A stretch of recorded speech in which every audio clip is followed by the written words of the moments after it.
It was $50,000 to join. I did some research. A great manufacturer named was Nick Perdomo from Perdomo Cigars, and it was called Club Perdomo. And I remember walking in there and I go, whoa, this is like the sickest thing I've ever seen. I've never witnessed anything like that in the United States. You have also worked in hotels too. I did. Say I was 15 years old. It really began there. When you have a membership, what are you really paying for? I think a lot of people pay for the network.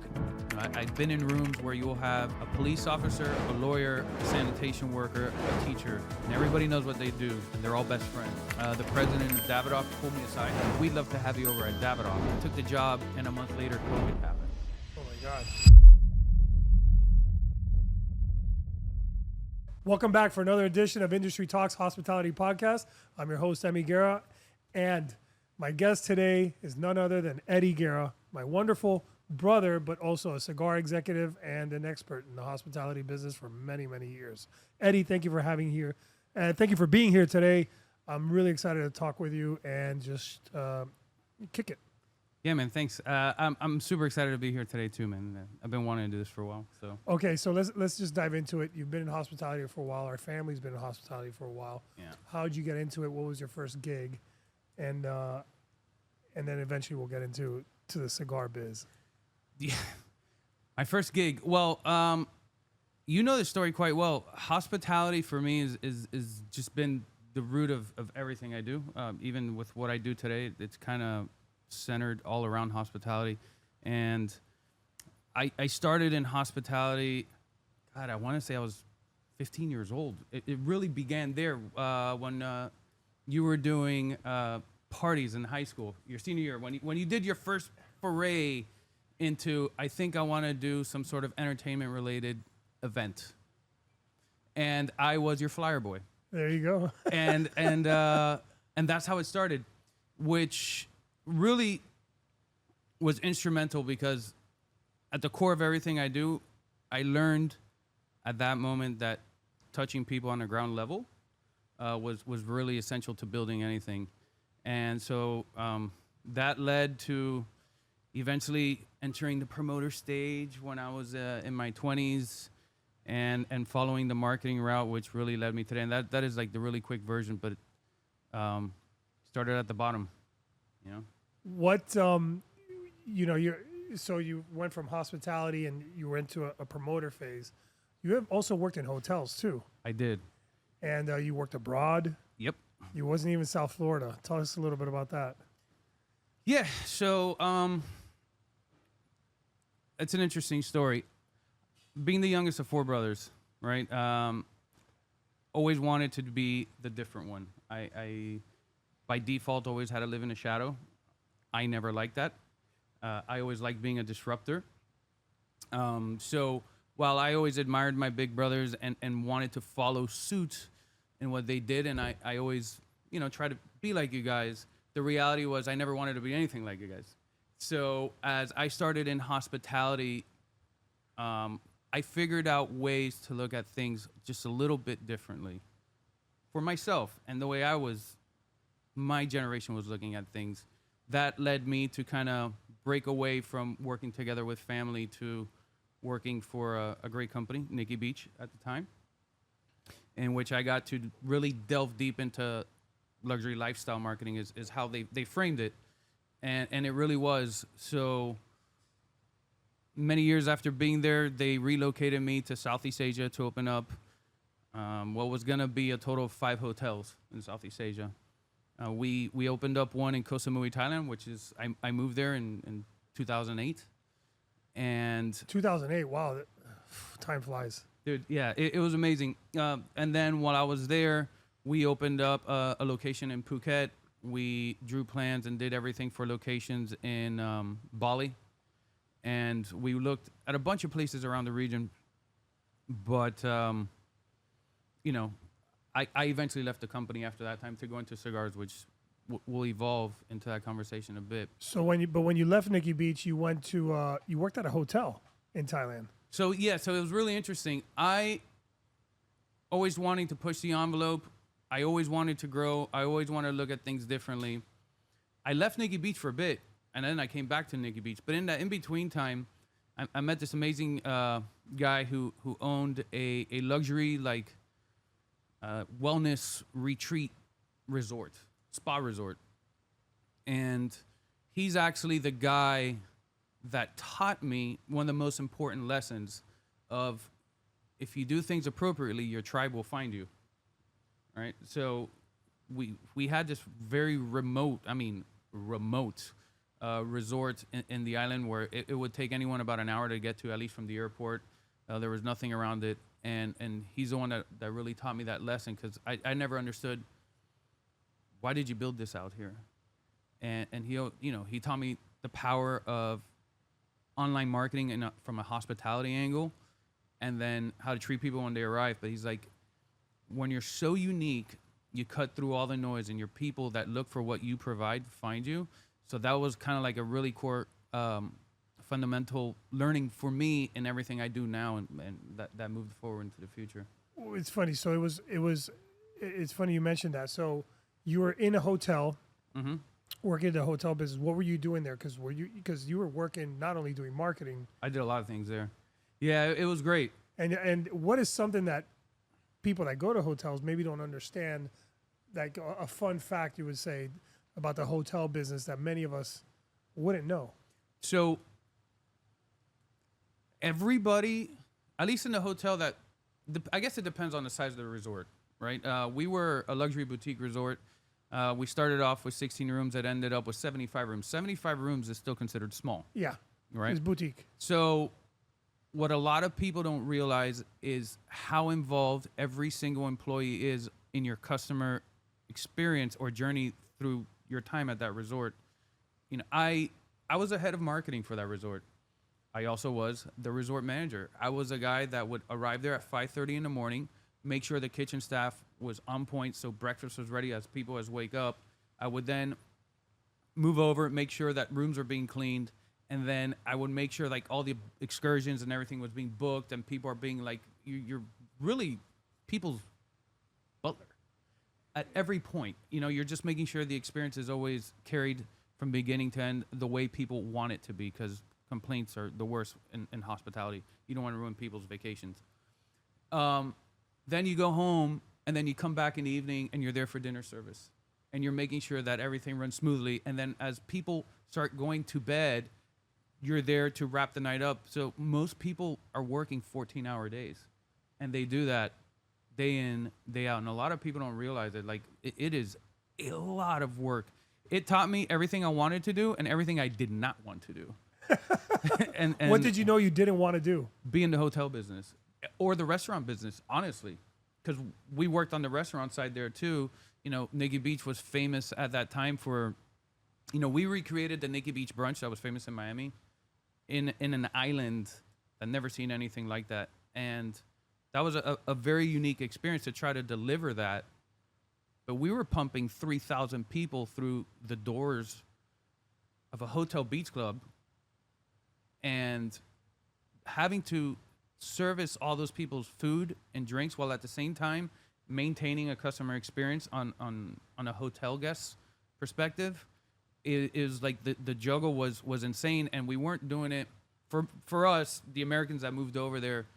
We weren't doing it with people we know. We were doing it with people that no one spoke our language, so we had to do everything in broken English. Eventually, we all had to learn to speak Thai at that point.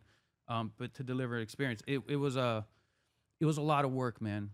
And I knew I never wanted to do that again. But I knew I always wanted to be hospitality moving forward after that point. Wow, I remember all these times vividly, especially the many times that I went to go visit you in Thailand.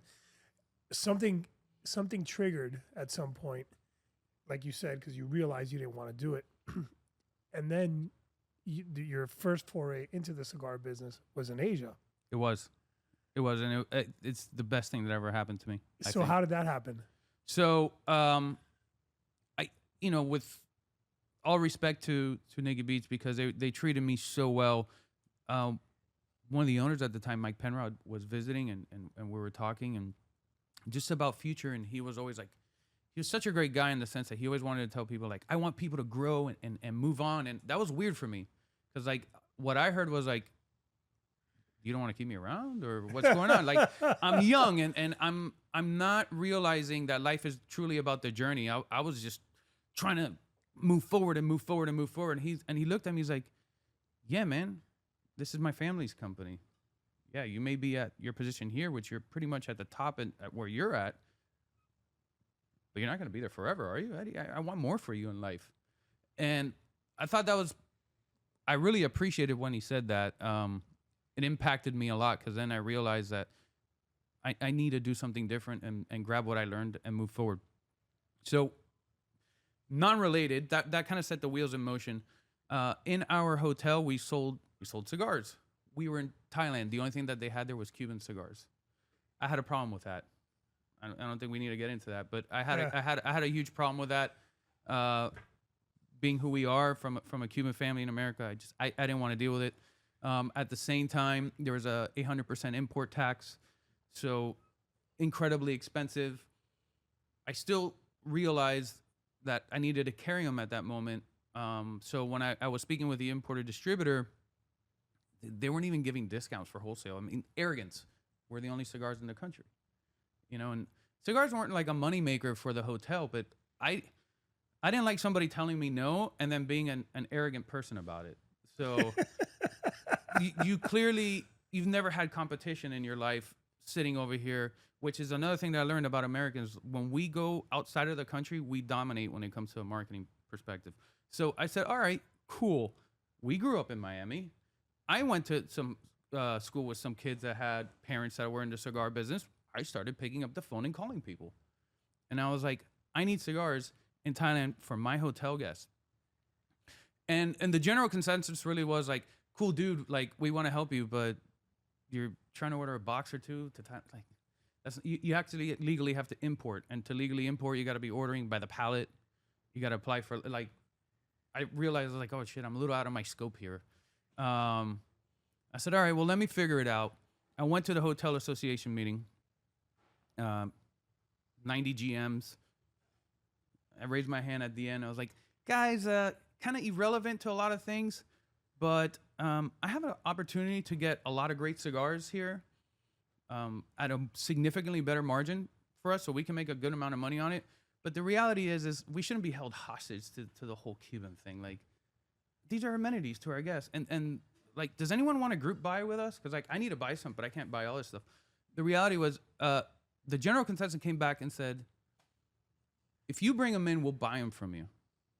Okay. And I said, word.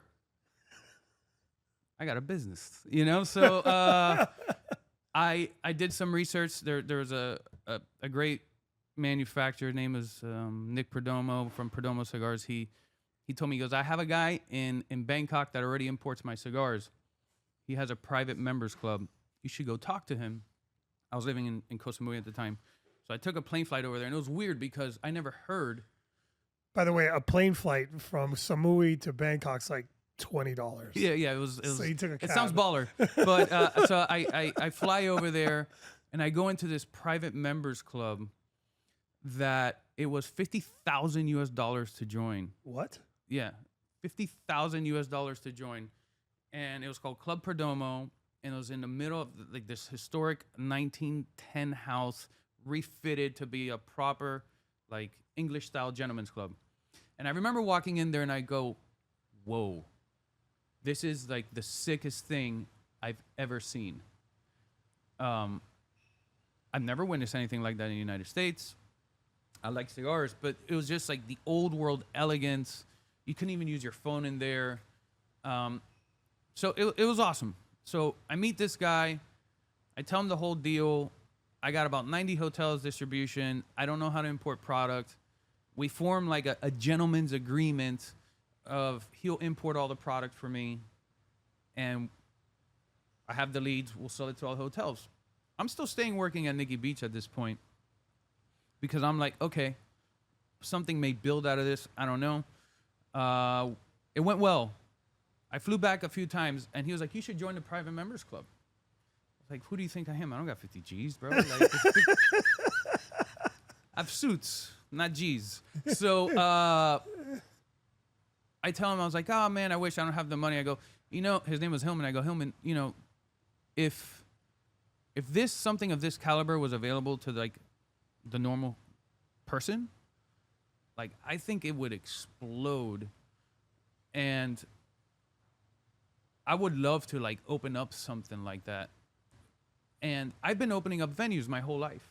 I think at that point, all of us had gone through the motions. I mean, I was probably 40 venues deep by that time. By the time I was 31 years old of opening up, doing openings between all the Nikki Beaches and all the nightclubs that open and close in South Beach and all those random projects. So he's like, oh, really? He's like, you know how to do this? I was like, yeah, man. And I just opened up a hotel in Koh Samui, and it was the biggest challenge in the world, but we met everybody. I have every key to the puzzle, man. I have the PR agencies, I have the promoters, I have the models, I have everything. We could do this. So he said, all right, I'll put up the money and I'll open up the venue, and let's do this. And that's literally how it happened. So I go back, I think I called all of you guys, and I was like, I'm quitting. And I'm gonna do my own thing. And in Thailand by myself, I don't have anybody to fall back on, which was great, because I almost kind of It forced me to take care of myself, right? Like there's no safety net whatsoever. The closest safety net was a 32-hour plane flight home, travel time home. So I did, and by the grace of God, it was a smashing success. And I was out of the hotel business, and I had my first own venue that was a whiskey and cigar bar called Cigars. Whiskey, cigars, Cigars. You got it? Yeah. See what I did there? Yeah. And it was great, and we were dead smack in the middle of Bangkok, and we were able to scale that business significantly, that within a matter of 2.5 years, we were 5 venues deep. Awesome. Yeah, it was great, and I was never moving home. Remember, I don't know if you remember, that's like, I'm not moving home. Yeah. Like, I lived at the Conrad Hotel. Like, I lived a pretty amazing life. And the military overthrew the government. And then I realized I'm actually an American, not a Thai person. I needed to get home. And so I did, and started all over. And here we are. My God. Okay, wait. There was definitely a move that happened between one and Yeah. the other. We'll get there. We'll talk. I guess we'll touch up on that. I remember visiting you those times in Thailand, and Whiskers or Cigars was pretty awesome. And I went to that private club once. Yes, you did. And yeah, everybody had their smoking jackets set aside. So as a venue, you walk in, you don't want to necessarily smell like cigars when you leave either. So you put on a smoking jacket. You smoke your cigar, you have a good time, you leave. It was one of the coolest experiences of my life, honestly. Members clubs is a funny thing to talk about if you have a second about that. So there's obviously it's become a thing again, at least in South Florida, all these members clubs. But I never. Every time I went there with you, it wasn't very busy. No. It was almost like you're going to somebody's house, and if there's a few people there, there's a few people there, and if there's nobody there, there's nobody there. I'll never forget your first question when you walked in here. Yeah. You walked in, you're like, "This is really nice, Eddy." I was like, "Yeah." How do you make money? How do you make money, dude? There's no one here. There's no one here. I remember that vividly. Well, you're like, well, such and such ambassador is a member, and this person's a member, and this one's a member, and when they're here, they're here. When they're not, they're not. But membership dues are a real thing. Initiation fees are a real thing. And what are they paying for when they're paying that kind of? So, like when you have a membership to a place like that, what are you really paying for? A few things. I think everybody has a different agenda personally. Exclusivity is like you want to feel like you fit in someplace exclusive, right? I think people pay for status. That is true in any vertical of business that we get into. I think a lot of people pay for the network that's there. You keep like that in specific venue. Like I said, we had 14 like ambassadors from different countries that were members. We had the general of the local military. We had the deputy prime minister of the country. Like they were all members. And when you get to a place like that where people can congregate and just be by themselves, and cigars are a funny thing. It's the greatest equalizer. I've been in rooms where you'll have a police officer, a lawyer, a drug dealer, a sanitation worker, a teacher, and everybody knows what they do, and they're all best friends for that moment while they're enjoying a cigar because titles leave. They're just humans enjoying an amazing product. It's the time to relax. That private members club was like that. So you pay for access and bragging rights, many things. I think the network was probably the biggest motivator in that particular club. And if you look at, I want to say clubs in Miami or New York, I've been to a lot of them. ZZ's, Soho House, Zero Bond in New York, which we're doing something there soon. People they're paying to fit in. You know what I mean? They're paying to be a part of a certain clientele and network of people. Service is great, but it's not like your typical hospitality. Like you open up your doors, you know, you're gonna make XYZ amount of dollars. You got to turn a certain amount of tables and heads and volume. This is very much a long term play. Like people want to have legacy memberships so they could hand down to their kids. The country club effect, I guess. Yeah. You know, and that's what that is. Wow. Okay, so Thailand's military overthrows the government, and you're like, dude, I gotta bounce, and you end up flying back to the U.S. and eventually you landed with Kaizen. I did. Yeah. So my original goal was, okay, I'm back home. I felt like I proved myself. I didn't have to live in I want to say the shadow of family. I made myself. Yeah, I found my own lane. And you did it. You found your lane. I found my own lane. I still think today that I probably understand hospitality better than all of you, but that's just a personal sibling rivalry thing. But yeah, I came back and I said, I'm going to open up my own place in Miami now. That was originally what I thought. And I tried every which way possible. And it wasn't going to work. It wasn't working. I started a consulting firm with you actually. And ironically, a cigar bar, almost like the same exact concept, opened up in Brickell, and they contracted us to do their opening, and it was awesome. And that lasted a bit, and I just felt at that time, you know, the way when people ask me like, "Hey, what do you do today?" Right? I always respond very similarly. Like, I am a empathy-led culture brand builder and cultural strategist, which I'll get into what that means a little bit later because it sounds very buzzwordy. But I really like creating. I only believe in creating things that resonate on an emotional level. If not, I'm not necessarily into it, which means like I really gotta like it. And I gotta understand that people really gotta like it. So I knew at that moment I wanted to be on the manufacturing side of the business. And that's when I ended up at Gurkha. And this company at the time, known still for today to making the most expensive cigars in the world, but they were the kings of packaging. And I had a really good relationship with the owner because I was his importer distributor in Southeast Asia. And he gave me an opportunity. He's like, man, I really like the way you do things. He grew up in Miami, so he's like, I like Miami nightlife. I know you come from that kind of background. He's like, I think we could do some stuff together, but I'll really teach you how to do packaging. And that guy probably he gave me like a great direction for the remaining of my career into where I'm currently at today, because he had me look at things from a very different perspective. That's pretty cool. Yeah. That's pretty cool. And then I remember Gurkha from before when I was much younger, and it was always a good stick, and it was always a good smoke, and it was always really expensive, those tubes and the melted wax. Very much, and, yeah. And so, you know, it was not something I was able to smoke a lot, and I don't smoke anymore personally myself, but it was always a good thing. Then you went to work at a pretty cool legacy company several years later. Yeah, so Altadis USA, which is, they were essentially the largest tobacco brand on the planet. They own Montecristo, Romeo Julieta, like all the legacy Cuban brands. Yep. And they're different from the Cuban brands, but somehow, some way, they're still tied together at the top. Like on an international company, they're somehow related.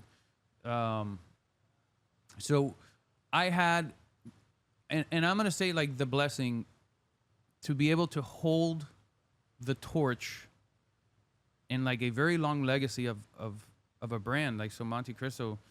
I can honestly say and look back and say from 2016 to 2019, I was able to reshape that brand, and I held the torch that was Montecristo globally. How did you help reshape the Montecristo brand back then? Well, I tried to make everything from the perspective of a consumer, which it's a fundamental of everything I do, right? It was owned by a multinational corporate conglomerate. It was owned by Imperial Tobacco, which was the parent company, a $54 billion company. Do they really care about the end user? I mean, they're going to say they do. I don't think so. You know, they care about volume, numbers. They're a finance company. And that's great because they paid for everything. So I appreciate that. But I always remember, I'm going to tie a weird analogy here. I'll never forget the day Danny Tenaglia pulled me aside at Space and says, I dance on this dance floor, so I know how to DJ. Interesting, right? Right? I'll never forget that. And I try to tell that story to people, but, you know, people in my world are like, who's Danny Tenaglia, right? Is he like a, right? So, no offense, Danny. But that really shaped me because as a cigar smoker and in Montecristo, I wanted to create things, and I'll never forget what it's like to walk into a shop and be the consumer having the experience.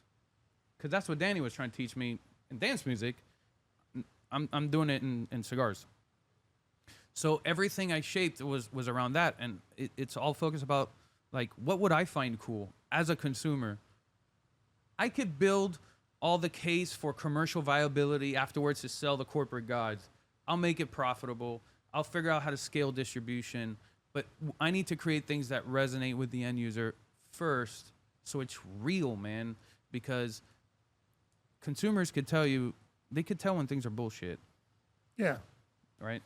So I'd like to say, without giving myself credit, that I played a vital role with Montecristo and some other brands that they had that were awesome, and making that happen again and bringing it back to that, which, you know, they carried on from that, and it's doing really well. I'm really happy for them. Oh, that's awesome. Well, I remember that. I remember the cigar lounge. I remember all the activations. I remember that part of your journey, and that was very rewarding for me to see that. And I was like, oh, this is what my brother does, and you brag about it. Then I bragged some more. You left there, and you had a pretty cool opportunity. Yeah.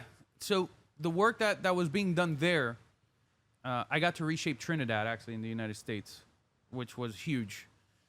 And that caught the attention of some pretty powerful people. In 2019, the president of Davidoff pulled me aside, and he's at a trade show. We were in Las Vegas, 3 a.m, don't ask. And he pulls me aside, and he goes, hey, man, what you've done with Trinidad and bringing that brand back to life is incredibly impressive. It's like, I think you got what it takes. Like, we'd love to have you over at Davidoff. Are you interested? And I was like, yeah. Davidoff is one of like the most incredible company in the planet when it comes to it's like the pinnacle of cigars. So of course I was interested, but I actually answered a little weirdly at first. I was like, you know, I don't feel like I'm done doing what I need to do at Montecristo. I think my journey still goes on. I think we need to have this conversation at another time. The very next day, my boss pulls me aside at Montecristo and goes, hey man, I'm going to give you a heads up. They're going to make an announcement next week, but the company's for sale. And I was like, what? He's like, yeah, the company's for sale. So, you know, normally people in our positions on something like this, sometimes we don't get to stick around, Eddie. So if by any chance any sort of opportunity pops up, you should probably consider it. And I was like, this is like less than 9 hours because I had to be up early in the morning. So now this is like, I'm like, what the hell? Again, next day, 3 a.m, don't ask. You know, because we're there for a week. I run into the president again, And I'm like, hey, that conversation we had yesterday. Yeah. I was like, I take it all back. I'm in. You know, like, I'm ready. And he goes, couldn't have been more perfect timing. The global CEO is walking through that door in the next 5 minutes. We just finished an award ceremony.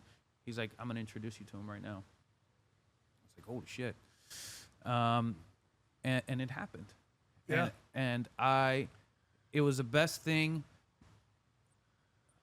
Certain things need to happen in the planet for everyone. You know, I always try to rush my journey, and I should have just not. Because what happened next was I took the job. I moved to St. Pete, to the U.S. headquarters. And a month later, COVID happened. Oh, my God. And the world shut down. And while everybody freaked out, it was the genesis of the future of marketing in the cigar business, because we were afforded the opportunity for the corporate people to say, all right, man, we have no other ideas, man. Tell me, marketing, man, what does this online stuff do? you know, like, because we're always like, hey, social media, this, that. Like, so that was the beginning. Honestly, like, everything led me to that moment for the rocket ship to take off, I believe. And that was my time at Davidoff. Like, that's when the whole D-Nice thing happened. That's when it's such a huge story. I love it. The biggest, that was, first of all, as you're saying these stories, I obviously am very close to you. I am feeling and seeing it, and it's just, the memories are fantastic. Listen, there was kind of like a plot twist there, obviously, right? At the end, and in March, right, of 2025, you became the VP of Brand Marketing and Development at La Flor Dominicana. Yep, that is correct. And you had to interview for that at one point. I did. And I guess my question is, after your story passed and everything that you've done and accomplished, and at that point you're at the pinnacle, you've done it all. Now you started something new, and you wanted something new or a new challenge. You had to meet with La Flor Dominicana, and what was the one internal pitch that maybe sealed the deal? Like, how'd you win their hearts, and what was the story and the ethos behind it all? And so that is a very interesting question. So I left Davidoff when I found out I was going to be a dad. So I did what the smartest person in the room does. You find out you're going to be a dad, you quit your job, right? Smooth. That's a little backwards, no? It is a little backwards, but it was perfect, because I think I grew as a leader, as a human, leading up to that point. So those 5 years of everything that I was able to do at Davidoff led me up to that moment, and I really felt like an adult, not because I was going to be a dad, but that triggered a moment that I knew what I didn't want to do for the rest of my life. And I was like, holy shit, I'm an adult. You know, like, I always felt like this is going to be the perfect opportunity to one day look back and tell my son, hey, man, I don't care what you do in life, but just make sure that you can sleep at night. Because when I found out you're going to come to this world, I quit my job because I decided to advocate for an entire team and advocate for myself, and I do what I believe is right, when I probably should have been trying to make money. Right? Like, so like I was like going through this, and that's when I really wanted to follow through in one of my passions, which I am going to continue to, is in the barbecue scene, which is something that I highly discovered in working through Davidoff. And I was out of, like, temporarily out of the cigar business with no plan on working for anybody. And I had a very close relationship with the Gomez family that owns La Flor Dominicana. Always. And it is one of the brands that I deeply admired. As you grow in this business, a lot of the romance disappears because commercial interests overtake, like, product integrity, right? So everybody's trying to make a lot of money, and especially when it becomes corporate, like, they don't care about the soul of a company. They're making money with brands, right? But that's not why I got into the cigar business. I fell in love with the romance of it. And there's a bunch of great brands that are still family owned that are all soul, zero commerce, quite the opposite. But that's actually the reason why everybody gets into business. I never had that opportunity. I always used to say to myself, man, I get blessed with all these multi-million-dollar budgets, but if I actually had a brand that was all soul, like, what can I do with it? And I always love La Flor. It is known as that. It is in the top 4 companies. It's vertically integrated. They make my favorite cigars prior to working there. So when the family and the father, who is in Cigar Aficionado, Hall of Fame, he's an icon and a legend. Like, it's a weird thing for me that I get to consider my idols, my peers at this point in my life and career. When he called me to meet, like, the question wasn't even like, I'm not even in the business anymore. The question was like, where and when? I want to hear what it is. And he told me, he spoke about the vision, the future of the company, and the family, which I'm very close with both of his sons, which have VP positions in the company, and they do very well, and they're the next gen. And I realized I had the opportunity to architect the future of one of the most impactful brands in the cigar market. Not just for an entire industry, but I could also impact the livelihood of 2 of my closest friends in the process. So for me, it was an instant yeah. Awesome. Yeah. And you just mentioned something about you've been working now with your idols. There's got to be, I'm sure, in the cigar world, give me 3 mentors in the cigar world that you look up to, and what they taught you. That's a loaded question, man. Come on, 3. No, I'm trying to think of, like. You want to go back to it? No, dude. First of all, one of them is actually the man that I'm working for now, right? Lito Gomez Sr. I mean, he is known as the rebel that would do things that were disruptive. He created shapes in the industry. He's probably the most disruptive person in the cigar business history, and he like almost obsessively believed in himself. Okay. With zero ego, and I put my head down and I work, and he wins all these awards, and he doesn't increase production to make money. He's like, no, I'm gonna make it the exact same way I make it, because that's how I got here. So if people want to buy more, fuck them. Like, let demand completely outweigh supply. It is what it is. So I really appreciate him for that. One of the people that mentored me a lot was Kaizad, because he taught me what real, in the journey of a customer, it starts with packaging and opening up the box, and what that experience is. And he taught me that. And I gotta say, probably one of the coolest people I ever smoked with was the late, great Jose Orlando Padron, the old man who passed away, who's one of the most iconic people on the planet. And by the way, like, Carlito Fuentes, another one. Like, I got to enjoy time with all these people, enjoy cigars, and they've all, give me a lot of, tidbits of success. So that's awesome. Hospitality. I got a question for you. Yeah. The hospitality scene needs more blank and less blank. And you could, maybe let's call it South Florida. The South Florida hospitality scene needs more blank and less blank. Individuality and less Instagram. Honestly. So let me.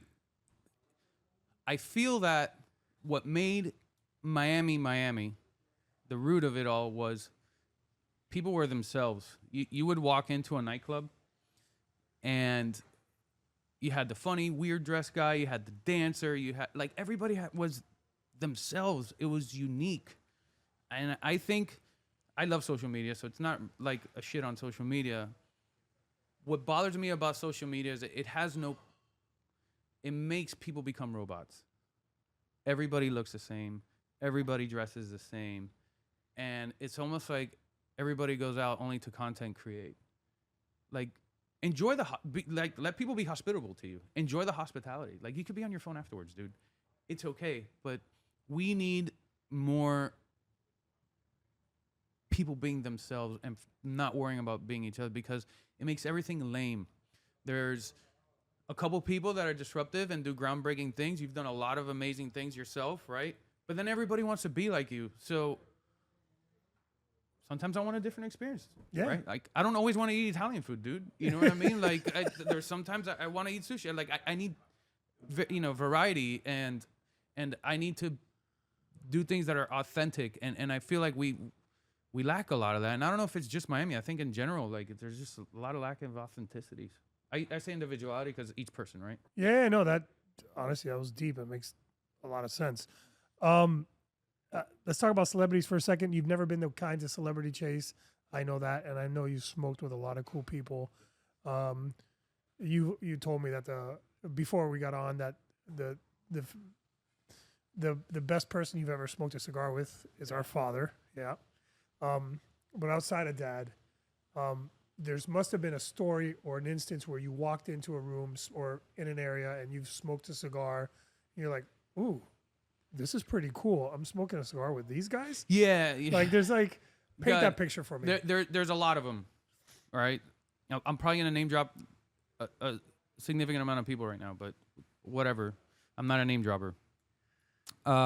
I was able to enjoy cigars with 2 Chainz for like 3 hours one day. That's cool. That was really cool because it was like a TV show or something, right? Yeah, it was the most expensivest, that TV show.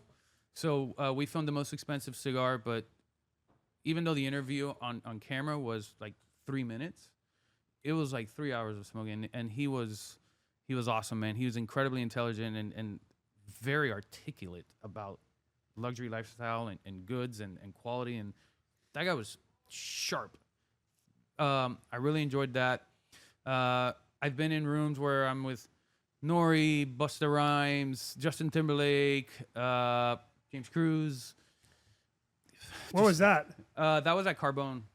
Nice. And that was at Carbone. So there was a point in time where James and I would go and we'd go to Carbone whenever he was in town, and we would just smoke outside because Mario's like very pro cigar as part of the Carbone experience.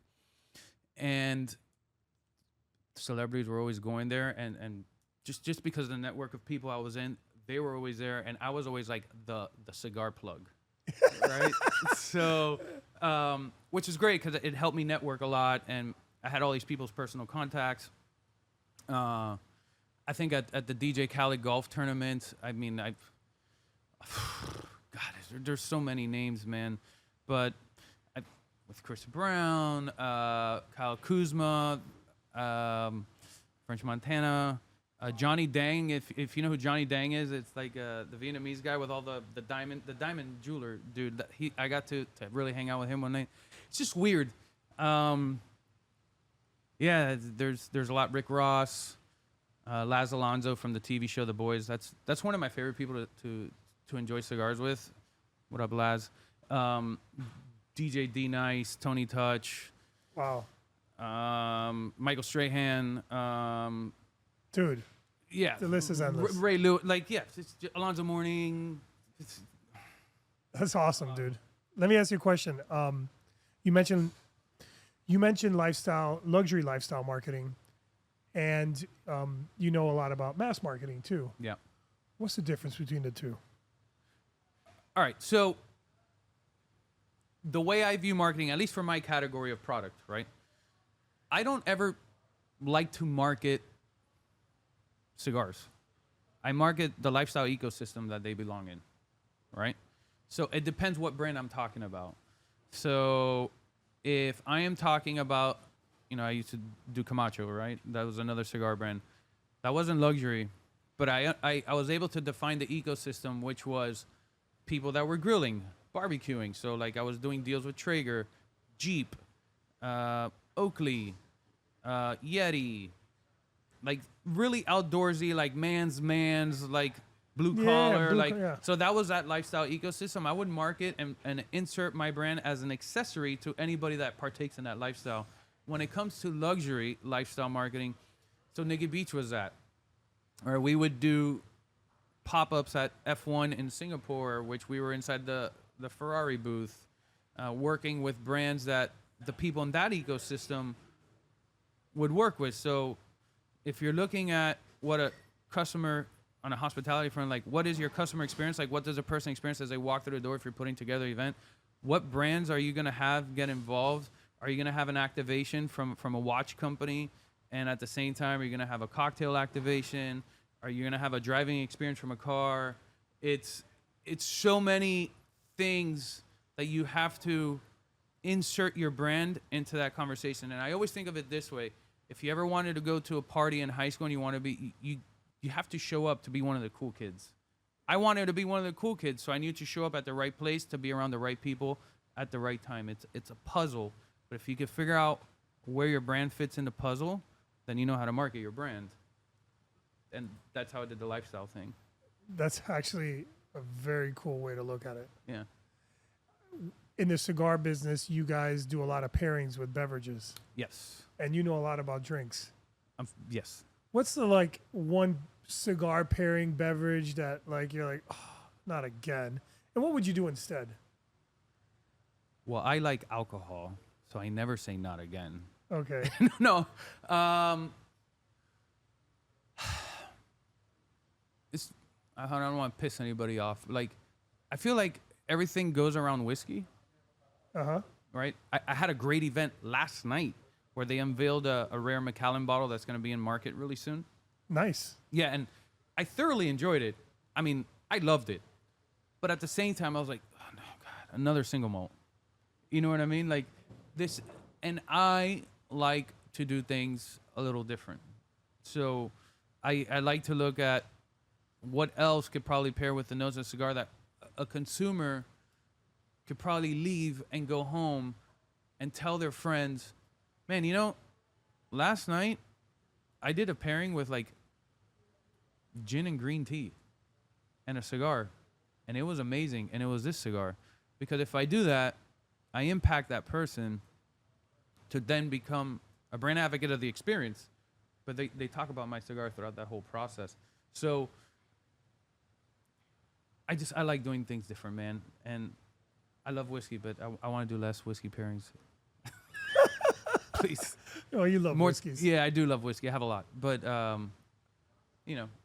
like different. Different is important. Yeah. Well, speaking of different, and I would say one of your biggest things that you do is develop, I don't want to say new brands, but new marks, new brands for the company you work for. And when you're doing a product launch and you're going to launch a new product, would you ever consider taking design tips from the social media world where like a limited edition drop, like from TikTok or Instagram, where people get to vote on something or do something kind of interactive like that and then release it? Does that interest you because that would be a younger demographic, or you just stick to what works? Oh, no. I mean, I never just stick to what works because the world evolves, right? Like, the consumer of today is not going to be the consumer of tomorrow. I'm open to anything. Honestly, I am really open to anything. I just need one thing that it's a non-negotiable for me is that it must resonate with whoever my audience is. Got it. And I could decide who that audience is going to be. If that audience is going to be a bunch of Gen Z TikTok people, if I could find who my tribe will be with this product, I will communicate. If it resonates with them, absolutely. I mean, we do a lot on social media. That's without a doubt.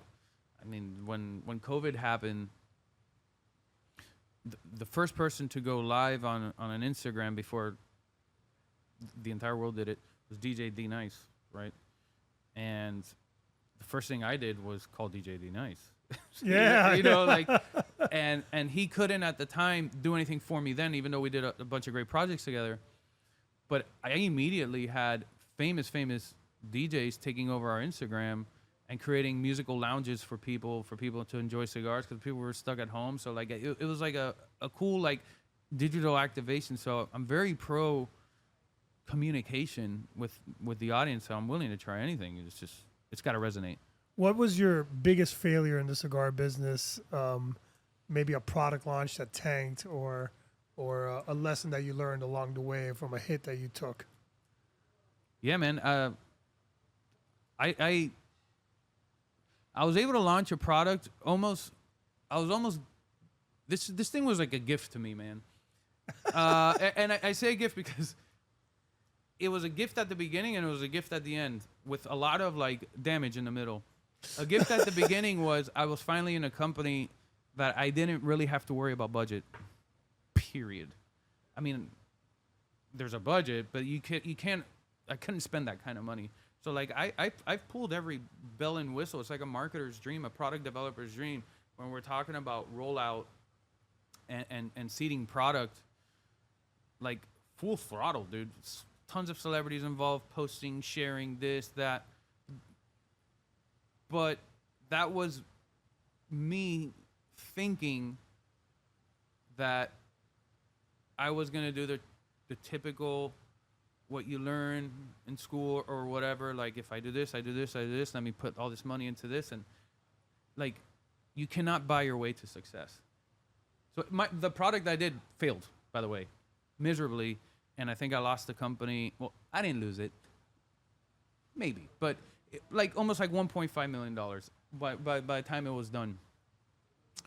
Over the course of a year, a little longer, but I realized no amount of money is gonna make anything stick. No amount of money. If it doesn't stick, it doesn't stick. And at the same time, because I blew all that money, I was launching another project nearby that I didn't have budget because I was blowing it over there.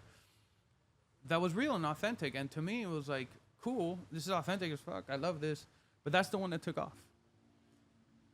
And that's why I say I'm a empathy-led brand builder and like a cultural strategist. Like, I have to understand what my consumer really was thinking to be able to make a product. And the one that I did with no budget succeeded because it was authentic. Yeah, authenticity. But like it's real, like on a whole other level. So yeah, man, I tanked it, and that I tanked it on one product, but it taught me how to move forward in the future. So that was the other gift. I figured out the cheat code through some pain. Ouch. Yeah. What this is like a pop culture crossover type question. What brand what luxury brand, non-tobacco luxury brand, do you want to work with next or collab with next, or that you hope to collab with next with La Flor Dominicana, and why? That's a loaded question. And that's a what? It's a loaded question. Because it all depends. On a national scale, I'd like to do something with Kith. Ronnie, what's up? Holler at me. I'd like to do something with Kith.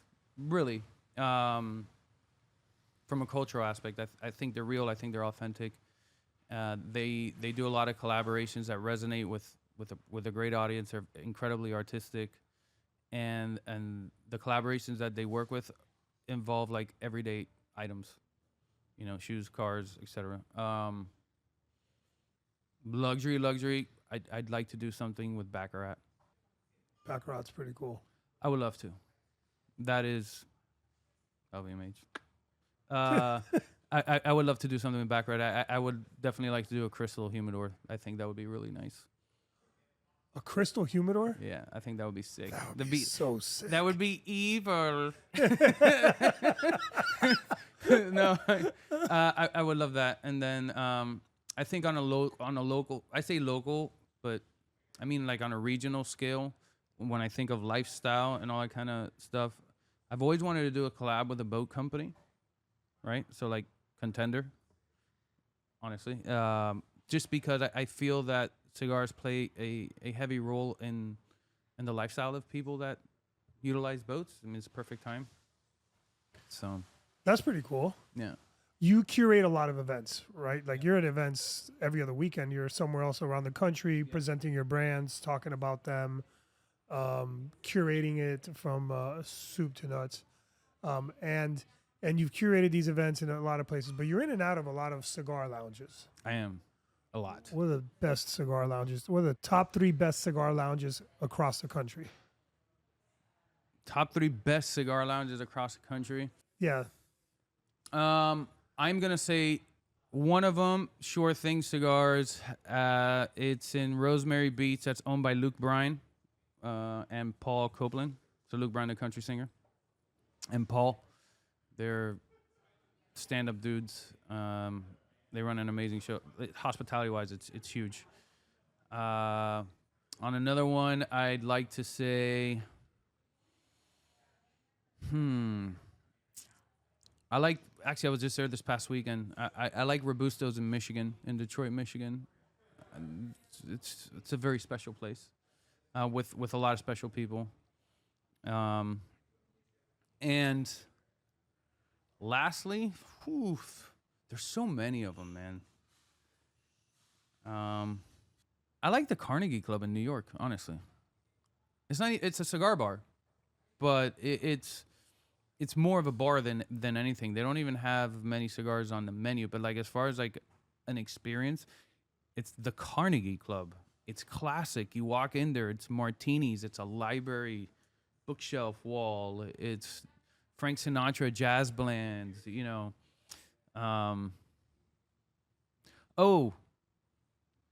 Not necessarily a cigar lounge, but very cigar friendly, half cigar lounge. I gotta say, ZZ's. ZZ's? Yeah. That Mario's built a really comfortable spot for, he's very pro cigar, like, and we've smoked some cigars together there and had some fun. So it's good. I like it. I love it. I love it. The food's awesome. The drinks are awesome. So cigar lounges have been adding a lot of stuff to their let's call it, to their entertainment and just their whole product, right? Like they have DJs, chef pop-ups, the NFT fad. Yeah. What do you think is the next experiential layer that is coming to the cigar world and the cigar lounge world, let's call it, and what is, maybe something that you're going to explore next? That's a great question. So one thing that I've noticed, man, I see a lot of cigar lounges, man. I see like over 300 a year for sure. People are now starting to understand that anything in a cigar shop lounge is hospitality at the end of the day. Yeah. People are putting DJs. I don't think they get it to the point like how we get it, like curating entertainment to have a perfect experience. But people are now starting to put entertainment. Eventually people, and by the way, I don't know if people always get that, but because I think you got to have some sort of knack for curating an experience for people. The next level of it, what I would love to see probably is like the whole like supper club experience, meaning like, a show going on. Oh, a show? Yeah, like the Babylon Club at Scarface? Like the Babylon Club. But yeah, I mean, live band, music, food, but like a dining experience, and then you get to enjoy a cigar afterwards. Like that to me is probably the next level. And you get some of that kind of stuff in Vegas. Yeah. There's an amazing private members club that's opening up there now. They have one in New York called Zero Bond. Yep. So he's opening up at the Wynn now in Las Vegas. Nice. And we're gonna be doing some special cigars for him. They have a smaller cigar room, and I think people like that are the people that are gonna push it to the next level, right? And then the smaller guys will start following suit. Wow. Okay, I got a true or false question for you. Yeah. True or false? In 2025, Atmosphere sells more cigars than Blend. State your answer in one word and defend it. True. Atmosphere sells more, without a doubt. True. So, Doesn't matter how great of a cigar you're having if you're around shitty people. Yeah. That really plays a role. Like because you're gonna be around them for 2 hours. Yeah. So if you're around obnoxious people is one. If you're around bad service is another. If the place you're sitting at is right now is hot, which we're witnessing right now this year with like this record-breaking summer, like you don't want to be outside, dude. Like I'd rather just not smoke today. Yeah. That it's a real thing. I never. By the way, I never in a million years would ever have said that, but I'm living it now. And it's proof. Like it's atmosphere plays such a huge role in any cigar and how much you like it, because you're not going to remember the flavor of the cigar. You're going to remember the time you had. So if you had like one of the greatest times of your life, that for some reason going to be the best cigar you've ever smoked. Yeah, that's true. A lot of it has to do with who you're with, man. Yeah. Dude, I got something between us, actually. We obviously have different career paths, and we've done two different things. Yeah. What's something that I've taken from you and done really well with, and what's something you've taken from me and done really well with? Lesson and or otherwise. I think what I learned from you was moving masses. You know what I mean? Like you understood. I mean, we learned a lot of things together, right? So like because I was always chasing. You know, we're 3 years apart, so we came up a lot together, but then we kind of went our own ways. But through that process, you know, when we were, I'm gonna say kids, our goal was to pack places, and like everything we did was like, how do you cast an incredibly wide net and funnel that into a place you want people to funnel to? And then, like, not many people do that. Like, because you also can't be, even though I'm like super experience orientated and authenticity and all that stuff, like, that doesn't necessarily move masses. You know? No. Sometimes you could be too cool. Too cool for school. Too cool for school. And so you do have to find a healthy balance that makes things smart. But I think from you, I certainly learned that. You also taught me tenacity. I mean, how to run through a brick wall consistently. Yeah. Sometimes it's the only way through. Yeah. There's definitely some stuff I've taken from you. What do you think that was? I don't know, man. I honestly don't know. But I'm excited to hear it. Well, look, sure. You know what? One of the things that actually I'm speaking at an upcoming conference at FIU about it, but you really inspire me to get into AI. Yes, that's right. Right? Yeah. AI obviously has done a lot for me. It hasn't replaced humans, obviously, and I could dig into that in the future, right? But not to dwell too much on it. But it's definitely made everything more efficient. Mm-hmm. And it does get a lot of the textbook dumb questions or dumb ideas out of the way, too. And it really sometimes could push you to think a little further, right? But AI has really improved efficiency, and it's something that you inspired me to dig into and be self-taught in it, right? Yeah. So it's like everything I've learned from AI, which is that's awesome. I've gone down the rabbit hole on it. That's one thing in particular I'm thinking of right now that you inspired. Look, we're talking today. Through AI, I came up with 21 questions to ask you. I've only asked you like 3 of them, to be honest with you, because the conversation I knew was just going to take care of itself. But without AI, it could, if you have writer's block, it could help you. Yeah, no, I agree. I'm a massive fan of AI. There's something funny about AI, right? When people ask me about what's the future of luxury, right? Like, everything is going to become automated in our lives moving forward. Like, it just is what it is, dude. Like, you should never even try to fight it. You should embrace it and manipulate it to work in your best interest. But at the same time, I think future real luxury is human made. Yeah. Because we're going to become so satiated with AI. Like, you don't even know what's real or fake online anymore. Like, and like, it's, dude, we haven't even started and it's already happening. So products like a proper hand-rolled cigar, somebody cooking for you, somebody writing you a letter, dude. Like, I was talking about how do I make this experience better for some VIP customers at a store. I literally told him the other day, I go, when was the last time you mailed somebody an invitation? It'd be different. Yeah. Not a text huge. message.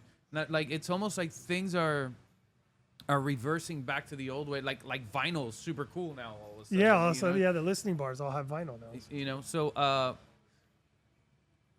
I that's cool. Well, first of all, it's cool that the AI thing. But I'm gonna teach something at FIU too. Huh? I'm actually gonna teach something at FIU as well. Yeah, I'm on a panel. Oh, I'm Okay. actually you can call me Professor Ed, dude. Professor, oh, you know, I was with I gave a talk the other day with Gabriel Yeah.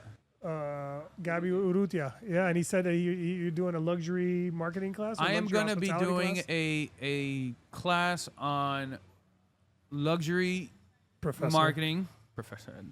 Luxury marketing in highly regulated spaces through consumer packaged goods. It's gonna be fun. That's a mouthful. Well, Shield. yeah, Sorry. yeah. It's gonna be good. It's gonna be fun, man. I'm excited. If a younger generation marketer was walking up to you at PCA Yeah. and he tells you, "I want to make cigars cool for my for my generation," Mm-hmm. what's one myth you'd shatter first? Celebrities don't make cigars cool. Yeah. I don't think they do. I think it helps.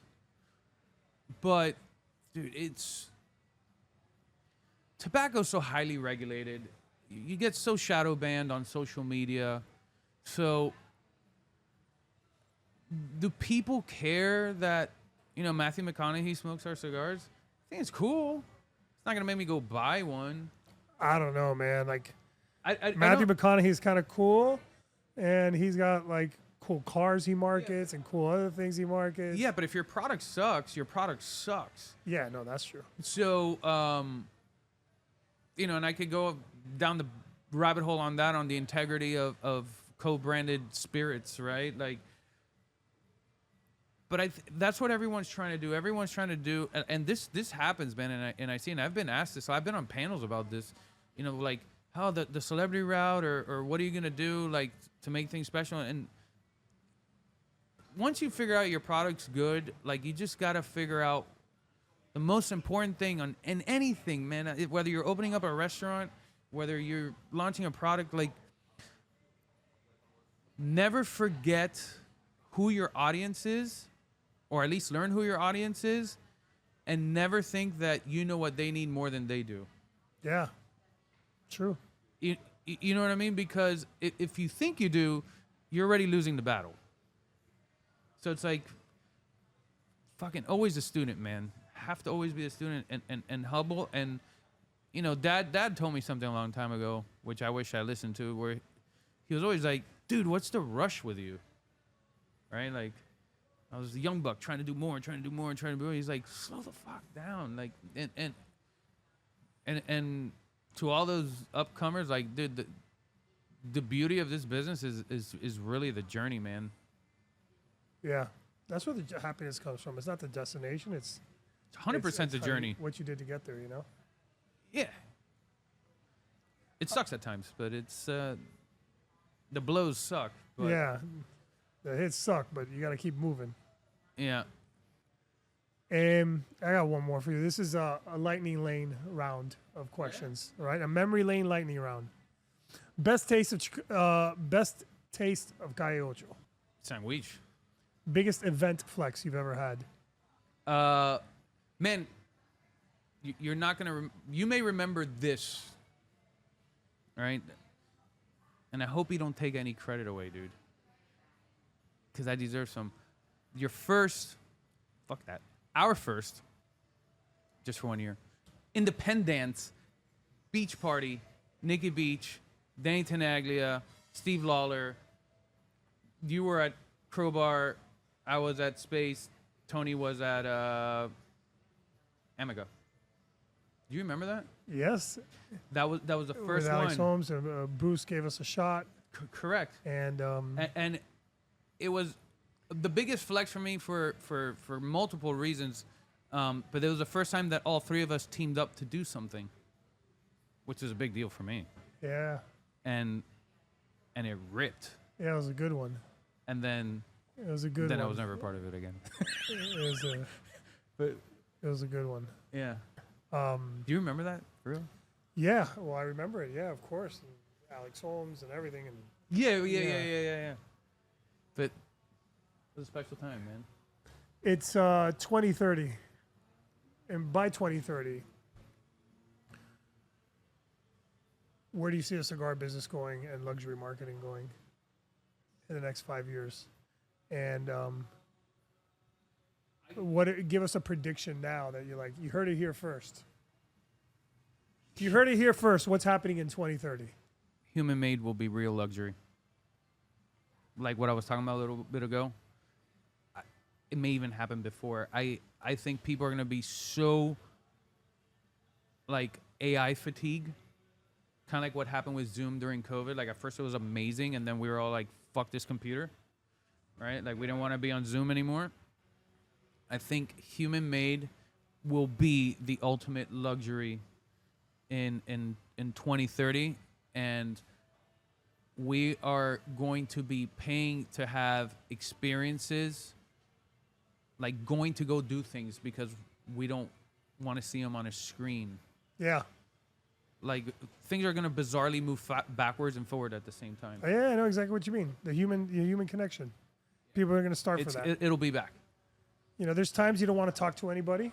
Yeah. Right? And there's times that you want to want the personal touch. Yeah, I think because since everything is so uncontrollable and there's like so many algorithms just on social media alone, like I can't even open up social media anymore without going like, oh, I don't even want to look at politics anymore. You know what I mean? Like it's just so everything is.